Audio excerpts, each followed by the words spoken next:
क्या कभी किसी सेल्समैन ने आपको ऐसा कन्विंस किया कि आप ना कहना चाहते थे, फिर भी हाँ बोल दिया?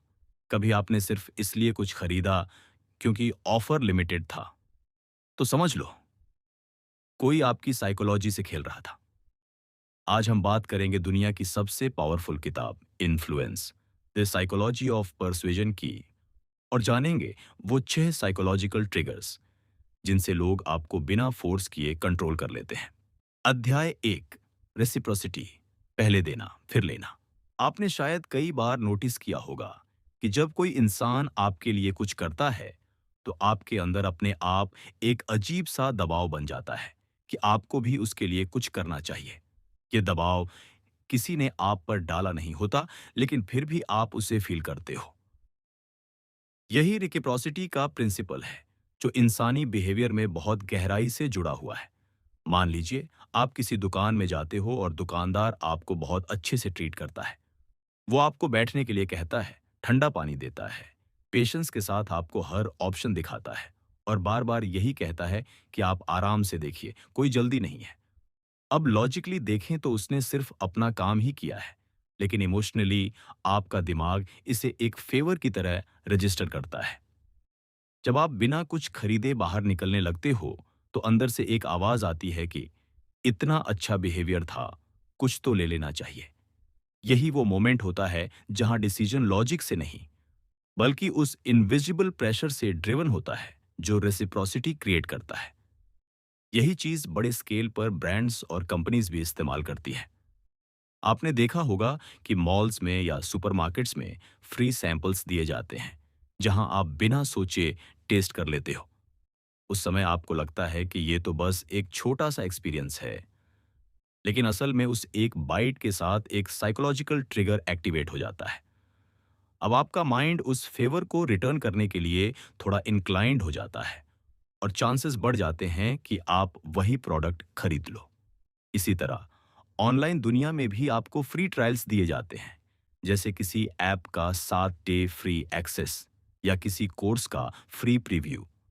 शुरुआत में आपको लगता है कि आप बस एक्सप्लोर कर रहे हो, लेकिन धीरे धीरे आपका माइंड उस वैल्यू को अब्जॉर्ब करता है और फिर पेड वर्जन लेने का डिसीजन आसान हो जाता है, क्योंकि आपको लगता है कि आपने पहले ही उससे कुछ लिया है। रिलेशनशिप्स में भी रेसिप्रोसिटी बहुत स्ट्रांग रोल निभाता है। अगर आपका कोई दोस्त मुश्किल समय में आपका साथ देता है, तो आप भी उसके लिए एक्स्ट्रा एफर्ट करने के लिए रेडी रहते हो। अगर कोई आपके बर्थडे पर आपको अच्छा गिफ्ट देता है, तो अगली बार आपकी कोशिश होती है कि आप भी उसे उतना ही या उससे बेहतर रिटर्न करो। यहाँ तक कि सिंपल जेस्चर्स जैसे किसी का आपकी हेल्प करना, आपकी तारीफ करना या आपके लिए समय निकालना भी आपके अंदर एक जवाब देने की फीलिंग पैदा करते हैं। ये सिस्टम सोसाइटी को बैलेंस में रखता है, क्योंकि इससे लोग एक दूसरे की मदद करते हैं और रिलेशनशिप्स स्ट्रांग बनती हैं। लेकिन यही प्रिंसिपल तब डेंजरस हो जाता है जब इसे मैनिपुलेट करने के लिए इस्तेमाल किया जाता है। कई बार लोग जानबूझकर पहले आपको कुछ देते हैं ताकि बाद में आपसे कुछ ले सकें। सेल्स और मार्केटिंग में ये एक बहुत कॉमन स्ट्रेटजी है। पहले आपको फ्री में वैल्यू दी जाती है, ट्रस्ट बिल्ड किया जाता है और फिर धीरे-धीरे आपको पेड डिसीजन की तरफ पुश किया जाता है। उस समय आपको लगता है कि आप अपनी चॉइस से डिसीजन ले रहे हो, लेकिन असल में आपका माइंड उस बैलेंस को मेंटेन करने की कोशिश कर रहा होता है, जो रेसिप्रोसिटी ने क्रिएट किया है। सबसे इंटरेस्टिंग बात यह है कि ये प्रोसेस इतना सटल होता है कि हमें पता भी नहीं चलता कि हम इन्फ्लुएंस हो रहे हैं। हमें लगता है कि हमने लॉजिकल डिसीजन लिया है, जबकि असल में हमारे डिसीजन के पीछे एक इमोशनल ट्रिगर काम कर रहा होता है। अगर आप ध्यान से अपनी लाइफ को ऑब्जर्व करो, तो आपको ऐसे बहुत सारे मोमेंट्स मिलेंगे जहां आपने सिर्फ इसलिए हाँ बोला क्योंकि सामने वाले ने पहले कुछ किया था। आपने किसी को फेवर रिटर्न करने के लिए एक्स्ट्रा एफर्ट किया, किसी चीज को सिर्फ इसलिए खरीदा क्योंकि आपको पहले कुछ मिला था, या किसी रिक्वेस्ट को सिर्फ इसलिए एक्सेप्ट किया क्योंकि आप मना करने में अनकंफर्टेबल फील कर रहे थे। यही रेसिप्रोसिटी का रियल पावर है, जो क्वाइटली आपके डिसीजंस को शेप करता है। जब तक आप इसे समझते नहीं, तब तक ये आपको कंट्रोल करता है, लेकिन जैसे ही आप अवेयर हो जाते हो, आप रिकॉग्नाइज करने लगते हो कि कब आपका डिसीजन जेन्युइनली आपका है और कब आप सिर्फ एक साइकोलॉजिकल रूल को फॉलो कर रहे हो। अध्याय 2, कमिटमेंट और कंसिस्टेंसी। छोटी हाँ बड़ी हाँ बन जाती है। इंसान अपने आप को एक कंसिस्टेंट और रिलायबल व्यक्ति के रूप में देखना चाहता है, और यही चाहत कई बार उसके डिसीजंस को क्वाइटली कंट्रोल करने लगती है। जब आप किसी चीज के लिए हाँ बोलते हो तो वह सिर्फ एक जवाब नहीं होता, बल्कि वह आपकी आइडेंटिटी का हिस्सा बन जाता है। आपका दिमाग उस हाँ को जस्टिफाई करने लगता है और फ्यूचर में उसी डायरेक्शन में डिसीजंस लेने के लिए आपको पुश करता है। मान लीजिए कोई आपसे कैजुअली पूछता है कि क्या आप एक अच्छे इंसान बनना चाहते हो या सोसाइटी के लिए कुछ करना चाहते हो, और आप तुरंत हाँ बोल देते हो क्योंकि यह एक पॉजिटिव और सोशली एक्सेप्टेबल जवाब है। अब यही छोटी सी हाँ एक चेन रिएक्शन शुरू कर देती है। अगली बार वही इंसान आपसे कहता है कि एक छोटा सा फॉर्म भर दो, फिर कहता है कि एक छोटी सी एक्टिविटी में पार्टिसिपेट कर लो, और धीरे धीरे वह आपसे बड़ा कमिटमेंट लेने लगता है, जैसे डोनेशन देना या टाइम इन्वेस्ट करना। आप हर बार मना कर सकते हो, लेकिन आपका दिमाग आपको रोकता है क्योंकि आपने पहले ही खुद को उस आइडेंटिटी से जोड़ लिया है। यह प्रिंसिपल सिर्फ मार्केटिंग या परसुएजन में ही नहीं, बल्कि हमारी डेली लाइफ के हर हिस्से में काम करता है। जब आप खुद से कहते हो कि मैं फिट होना चाहता हूं, तो ये एक सिंपल थॉट नहीं रहता, बल्कि एक कमिटमेंट बन जाता है। फिर जब आप जिम ज्वाइन करते हो तो आपका माइंड बार बार आपको याद दिलाता है कि आपने यह डिसीजन लिया है, इसलिए आपको इसे कंटिन्यू करना चाहिए। कई बार ऐसा होता है कि आपका मन नहीं करता, लेकिन फिर भी आप जाते हो क्योंकि आप अपने आप से इनकंसिस्टेंट नहीं दिखना चाहते। इसी तरह स्टडीज में भी जब आप खुद से कहते हो कि मैं इस बार सीरियस रहूंगा, तो आप अपने एक्शंस को उसी के हिसाब से अलाइन करने लगते हो। ये कंसिस्टेंसी आपको डिसिप्लिन बनाने में मदद करती है, लेकिन यही चीज कई बार आपको गलत रास्ते पर भी बनाए रखती है। रिलेशनशिप्स में इसका इफेक्ट और भी गहरा होता है। जब आप किसी के साथ इमोशनली कमिट करते हो, तो आपका दिमाग उस रिलेशनशिप को जस्टिफाई करने लगता है, चाहे सिचुएशन कितनी भी कॉम्प्लिकेटेड क्यों ना हो। आप अपने पास्ट डिसीजंस को सही साबित करने के लिए एक्स्ट्रा एफर्ट करते हो, इवन जब आपको अंदर से लगता है कि चीजें ठीक नहीं हैं। यही कारण है कि कई लोग ऐसी सिचुएशंस में भी स्टक रहते हैं जहां उन्हें आगे बढ़ जाना चाहिए, लेकिन कंसिस्टेंसी का प्रेशर उन्हें रोकता है। उन्हें लगता है कि अगर उन्होंने पहले इतना इन्वेस्ट किया है, तो अब पीछे हटना गलत होगा। ये सोच कई बार लोगों को अननेसेसरी स्ट्रेस और गलत डिसीजंस की तरफ ले जाती है। बिजनेस और मार्केटिंग में इस प्रिंसिपल का बहुत स्मार्ट यूज किया जाता है। आपको पहले छोटे छोटे कमिटमेंट्स के लिए रेडी किया जाता है, जैसे ईमेल सब्सक्राइब करना, फ्री ट्रायल लेना या किसी सर्वे में हिस्सा लेना। ये सब छोटे स्टेप्स आपके माइंड को प्रिपेयर करते हैं, ताकि बाद में जब आपसे बड़ा डिसीजन मांगा जाए, तो आपको मना करना मुश्किल लगे। आपको लगता है कि आप ऑलरेडी इस प्रोसेस का हिस्सा बन चुके हो, इसलिए अब इसे कंटिन्यू करना चाहिए। यही रीजन है कि कई लोग सब्सक्रिप्शन सर्विसेज में फंस जाते हैं या प्रोडक्ट्स खरीद लेते हैं जिन्हें उन्होंने इनिशियली लेने का सोचा भी नहीं था। सबसे इंटरेस्टिंग बात यह है कि यह प्रोसेस पूरी तरह अंदर से चलता है। कोई आपको फोर्स नहीं करता, लेकिन आपका खुद का माइंड आपको उसी पाथ पे बनाए रखता है जो आपने पहले चूज किया था। आपको लगता है कि आप अपने डिसीजंस को कंट्रोल कर रहे हो, लेकिन असल में आपका पास्ट कमिटमेंट आपके प्रेजेंट एक्शंस को शेप कर रहा होता है। जब आप इस पैटर्न को समझते हो, तब आपको रियलाइज होता है कि हर हाँ सिर्फ एक मोमेंट का डिसीजन नहीं है, बल्कि वह आपके फ्यूचर बिहेवियर की डायरेक्शन तय कर सकती है। इसलिए जरूरी है कि आप छोटी कमिटमेंट्स को भी लाइटली ना लें, क्योंकि वही धीरे धीरे आपकी आइडेंटिटी और एक्शंस को डिफाइन करने लगती है। अध्याय 3, सोशल प्रूफ। भीड़ के साथ चलना सुरक्षित लगता है। जब इंसान अनश्योर होता है, तो वह खुद सोचने से ज्यादा दूसरों को देखकर फैसला लेना आसान समझता है। यही सोशल प्रूफ का कोर है। हमारा दिमाग हर बार एनालिसिस नहीं करना चाहता, इसलिए वह शॉर्टकट्स लेता है, और सबसे आसान शॉर्टकट है बाकी लोग क्या कर रहे हैं। मान लीजिए आप किसी नए शहर में हो, आपको एक अच्छा रेस्टोरेंट ढूंढना है। सामने दो ऑप्शंस हैं, एक बिल्कुल खाली और दूसरा लोगों से भरा हुआ। आपने खाना टेस्ट नहीं किया, रिव्यूज नहीं पढ़े, फिर भी आप ऑटोमेटिकली उसी जगह जाने का डिसीजन लेते हो जहां भीड़ है। क्यों? क्योंकि आपके दिमाग को लगता है कि इतने लोग गलत नहीं हो सकते। ये लॉजिक आपको इंस्टेंट क्लैरिटी देता है और अनसर्टेनिटी खत्म कर देता है। यही पैटर्न ऑनलाइन दुनिया में और भी स्ट्रांग हो जाता है। जब आप कोई प्रोडक्ट खरीदने जाते हो तो आप पहले उसके रिव्यूज और रेटिंग्स चेक करते हो। अगर हजारों लोगों ने उसे 4 या 5 स्टार दिया है तो आपको लगता है कि यह सेफ चॉइस है। सोशल मीडिया पर भी यही होता है।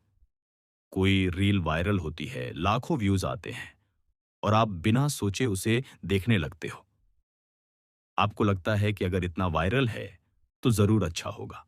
यहां तक कि ट्रेंड्स भी इसी प्रिंसिपल पर चलते हैं। लोग वही पहनते हैं, वही बोलते हैं, वही फॉलो करते हैं जो मेजॉरिटी कर रही होती है, क्योंकि इससे उन्हें लगता है कि वे सही डायरेक्शन में हैं। लेकिन सोशल प्रूफ की सबसे इंटरेस्टिंग और डेंजरस बात यह है कि यह हर बार सही नहीं होता। भीड़ हमेशा ट्रूथ को रिप्रेजेंट नहीं करती। कई बार वह सिर्फ बिहेवियर को कॉपी कर रही होती है। मान लीजिए स्टॉक मार्केट में किसी पर्टिकुलर स्टॉक की बहुत चर्चा हो रही है और लोग तेजी से उसमें इन्वेस्ट कर रहे हैं।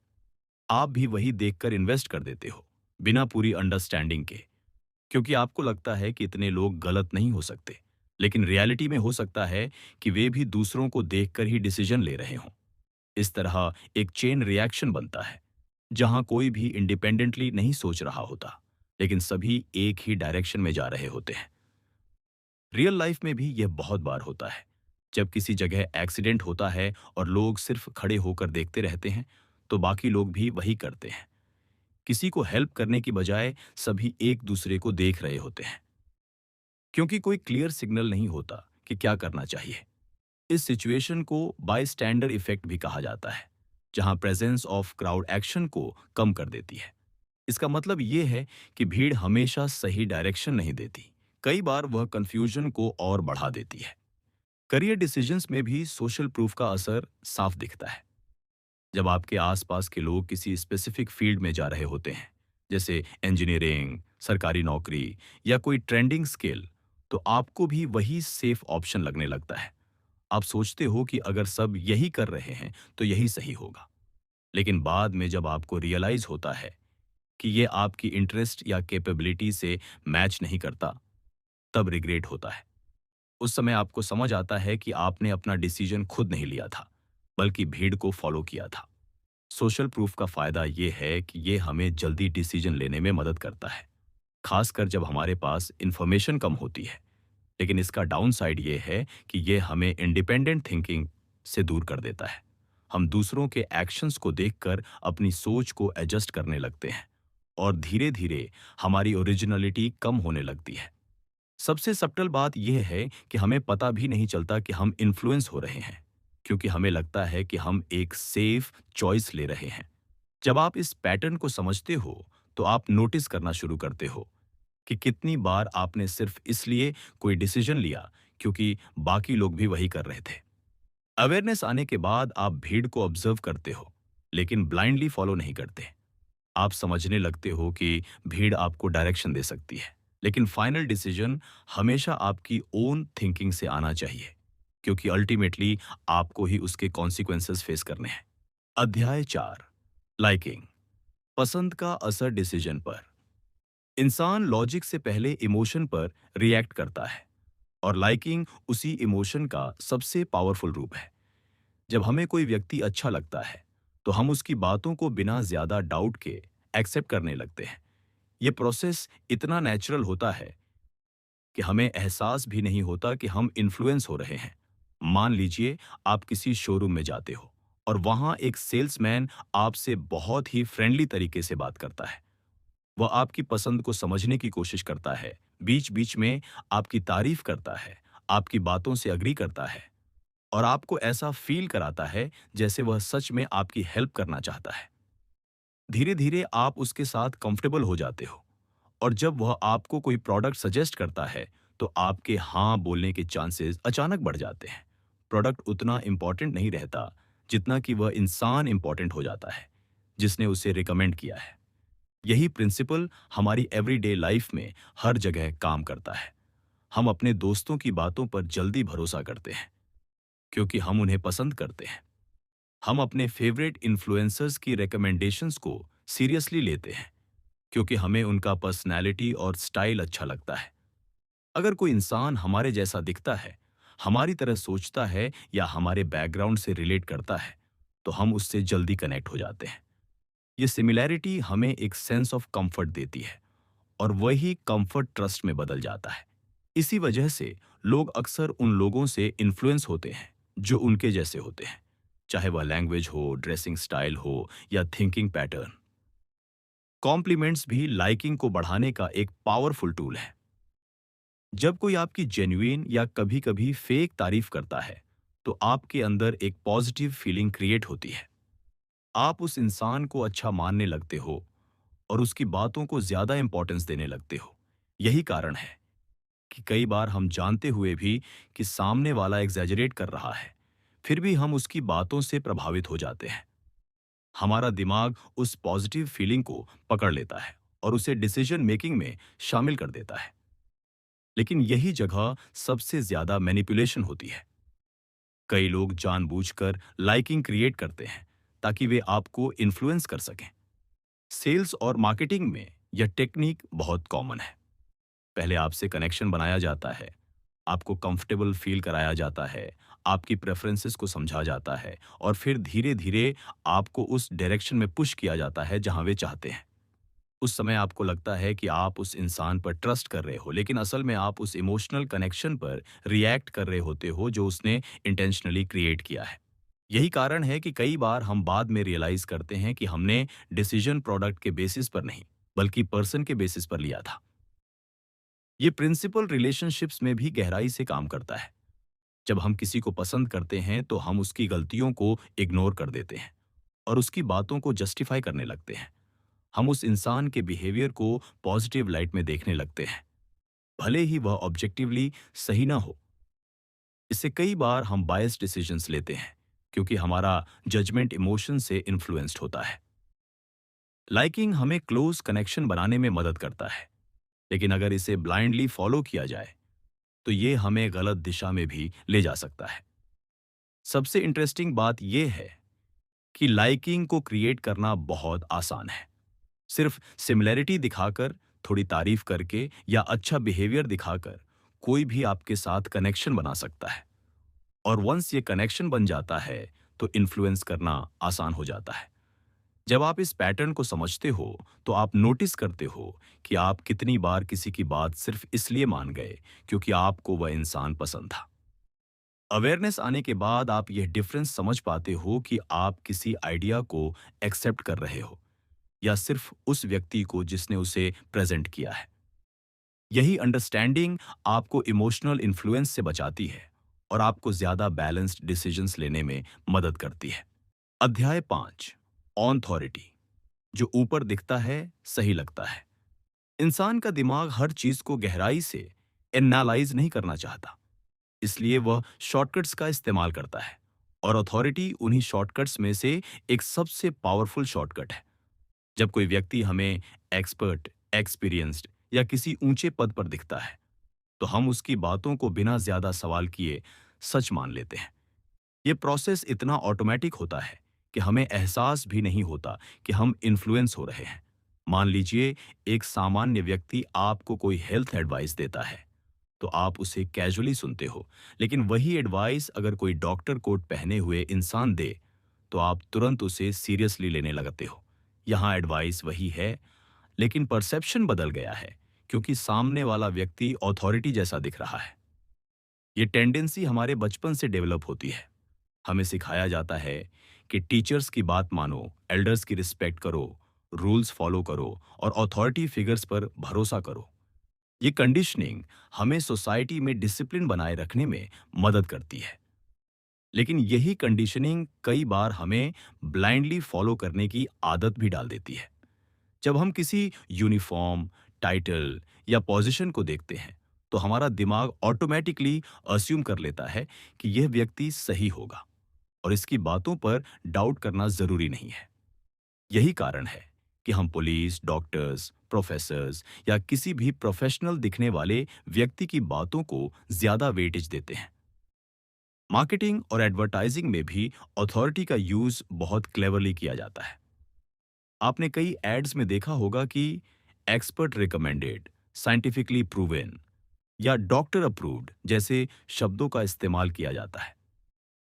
कई बार एक्टर्स को डॉक्टर या प्रोफेशनल की तरह दिखाया जाता है ताकि प्रोडक्ट पर ट्रस्ट बढ़े। उस समय हमारा दिमाग डिटेल में जाने की बजाय शॉर्टकट लेता है और मान लेता है कि अगर कोई एक्सपर्ट इसे रिकमेंड कर रहा है तो यह सही ही होगा। हमें लगता है कि हमने लॉजिकल डिसीजन लिया है, लेकिन असल में हमने अथॉरिटी के इन्फ्लुएंस में आकर डिसीजन लिया होता है। लेकिन अथॉरिटी का सबसे बड़ा रिस्क ये है कि हर अथॉरिटी असली नहीं होती।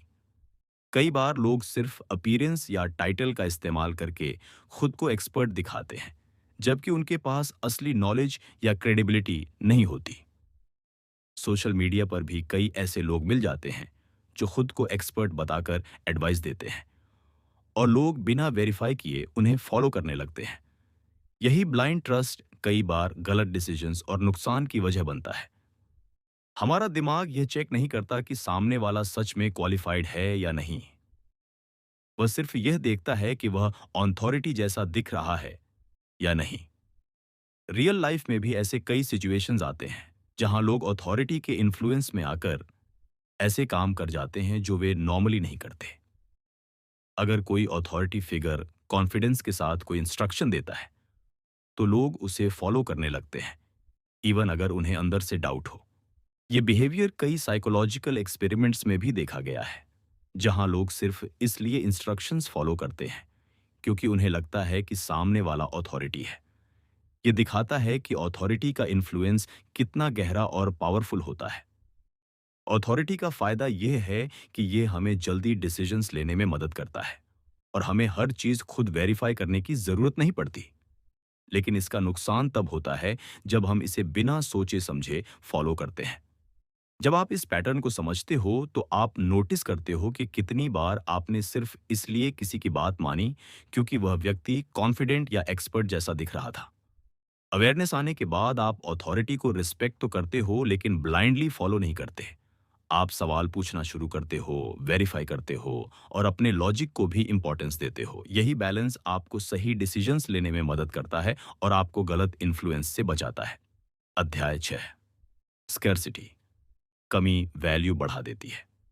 इंसान को जो चीज आसानी से मिल जाती है उसकी वैल्यू कम लगती है, और जो चीज मुश्किल से मिलती है वही अचानक खास बन जाती है। यही स्कैर्सिटी का प्रिंसिपल है जो हमारे डिसीजंस को सबसे तेजी से इन्फ्लुएंस करता है। मान लीजिए आप ऑनलाइन शॉपिंग कर रहे हो और किसी प्रोडक्ट के नीचे लिखा आता है ओनली 2 आइटम्स लेफ्ट या ऑफर एंड्स इन 10 मिनट्स। अचानक आपका बिहेवियर बदल जाता है। जो चीज आप आराम से सोचकर खरीद सकते थे, अब आप उसे जल्दी जल्दी डिसाइड करने लगते हो। आपको लगता है कि अगर आपने अभी एक्शन नहीं लिया तो आप कुछ खो दोगे। यही फियर ऑफ मिसिंग आउट यानी फोमो आपको पुश करता है। ये सिर्फ ऑनलाइन शॉपिंग तक सीमित नहीं है, बल्कि हमारी रोजमर्रा की जिंदगी में हर जगह दिखता है। जब किसी मूवी की टिकट्स लिमिटेड होती है तो लोग एडवांस में ही बुक कर लेते हैं, भले ही उन्होंने पहले प्लान न किया हो। जब कोई सेल लास्ट डे पर होती है तो लोग जरूरत से ज्यादा शॉपिंग कर लेते हैं, सिर्फ इसलिए क्योंकि उन्हें लगता है कि बाद में यह मौका नहीं मिलेगा। यहां तक कि रिलेशनशिप्स में भी स्कैर्सिटी काम करती है। जब कोई व्यक्ति इमोशनली या फिजिकली लेस अवेलेबल होता है तो उसकी वैल्यू दूसरों की नजर में बढ़ जाती है। जो आसानी से अवेलेबल है उसे लोग अक्सर इग्नोर कर देते हैं, लेकिन जो लिमिटेड है वही ज्यादा अट्रैक्टिव लगने लगता है। इसका रीजन बहुत डीप है। हमारा दिमाग लॉस को अवॉइड करने के लिए ज्यादा सेंसिटिव होता है कंपेयर टू गेन पाने के। यानी हमें किसी चीज को खोने का डर उसे पाने की खुशी से ज्यादा स्ट्रांग लगता है। इसलिए जब हमें लगता है कि कोई अपॉर्चुनिटी खत्म होने वाली है तो हम जल्दी डिसीजन लेने लगते हैं। उस समय हम लॉजिक से ज्यादा इमोशन पर रिएक्ट करते हैं। हम ये नहीं सोचते कि हमें सच में उस चीज की जरूरत है या नहीं। हम सिर्फ ये सोचते हैं कि अगर हमने इसे मिस कर दिया तो हमें बाद में रिग्रेट होगा। यही अर्जेंसी हमें इम्पल्सिव बना देती है। मार्केटिंग में स्कैर्सिटी का यूज बहुत एग्रेसिवली किया जाता है। Limited edition, only for today, exclusive access जैसे वर्ड्स डेलिबरेटली यूज किए जाते हैं ताकि आपके अंदर अर्जेंसी क्रिएट हो।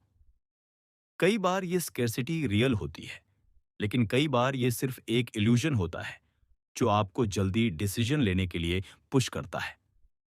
आपने शायद नोटिस किया होगा कि कई वेबसाइट्स पर बार-बार वही मैसेज आता है कि ओनली फ्यू आइटम्स लेफ्ट, चाहे आप पेज रिफ्रेश ही क्यों ना कर लो।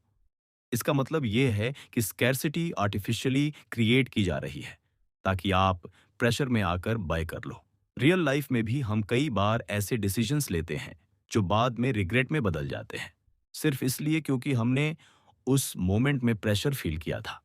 आपने कुछ ऐसा खरीद लिया जिसकी ज़रूरत नहीं थी, सिर्फ इसलिए क्योंकि ऑफर खत्म हो रहा था। या आपने किसी ऑन अपॉर्चुनिटी को जल्दी-जल्दी एक्सेप्ट कर लिया बिना पूरी जानकारी के, क्योंकि आपको लगा कि यह चांस फिर नहीं मिलेगा। उस समय आपको लगता है कि आप स्मार्ट और फास्ट डिसीजन ले रहे हो, लेकिन बाद में रियलाइज होता है कि आपने सोचने का समय ही नहीं लिया। स्कैर्सिटी का प्रिंसिपल पावरफुल है क्योंकि यह सीधे हमारी इमोशंस को टारगेट करता है।